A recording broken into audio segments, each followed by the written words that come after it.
আসসালামু আলাইকুম রহমতুল্লাহ বারকাত।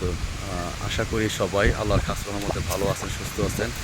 আমিও দয়াল দয়ামের খাস দয়া খুব ভালো আছি। আমি নিউমেন আসছিলাম মদিনা মার্কেটে। তো যাওয়ার পথে আমি একটা বাড়ির সামনে অনেক বড় একটা নেশপাতি গাছ দেখলাম। এই যে দেখেন, অনেক বড় নেশপাতি গাছ, অনেক নেশপাতি হয়েছে। এই যে দেখেন, অনেক নেশপাতি, অনেক প্রচুর পরিমাণে নিষ্পত্তি হয়েছে। যে এখানে অনেক নিষ্পত্তি পড়ে রয়েছে, দেখেন ছোটো ছোটো নিষ্পত্তি পড়ে রয়েছে, অনেক বড় গাছ, অনেক সুন্দর।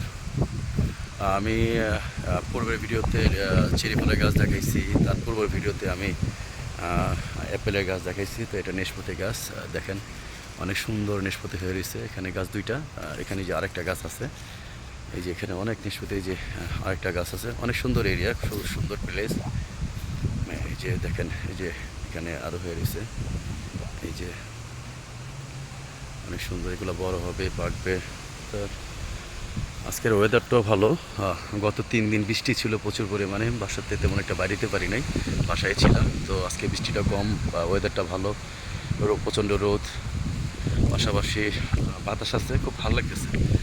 তো যাই হোক, আমরা নিউমেনে আছি। তো একটা বাড়ির পাশে এই গাছটা, একটা বাড়ির পাশে গাছটা অনেক সুন্দর। বাড়িটা অনেক সুন্দর, প্লেসটা অনেক সুন্দর।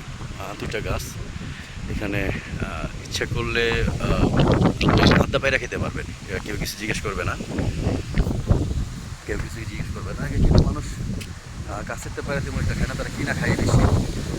তেমন একটা আসলে তারা গাছের তো পায়রা খায় না, কিনা খায়। তো আমাদের দেশে যেরকম বাসা বাড়িতে বিভিন্ন গাছ থাকে, এখনও আপেল গাছ, নাশপাতি গাছ, বিভিন্ন গাছ লাগায়। তো এই যে দেখেন, অনেক সুন্দর হয়েছে।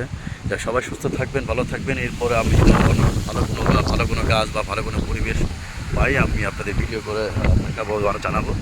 সবাই ভালো থাকবেন, সুস্থ থাকবেন। আল্লাহ হাফেজ। আসসালামু আলাইকুম রহমতুল্লাহ বারাকাতুহু।